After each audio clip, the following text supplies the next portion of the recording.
The message in the numbers this morning, what is it? I think that the retail apocalypse is on delay for a little while.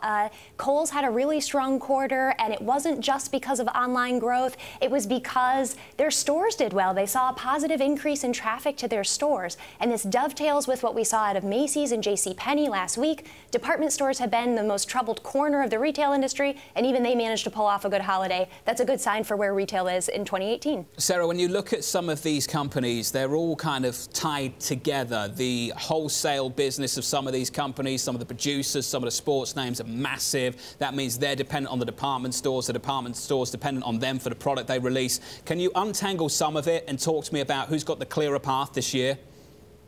I do think some of the brands are in a better position, especially you were just talking about the sports apparel ones like Nike and Under Armour. I think that they are a little bit more in control of their own destiny because they can kind of present their one specific brand in one specific way in their e-commerce experience and in their own brick and mortar stores. The department stores have a little bit more of a challenge. They are trying to increase their private label offering so that they can take more of that power back into their own hands in terms of both pricing and merchandising, but they are dependent on the brands getting it right, and that's a tougher spot to be in. Well, Sarah, when you look at the brands, I've noticed you've pointed out in the past, Lululemon with the smaller wholesale business, is that the one that makes more sense?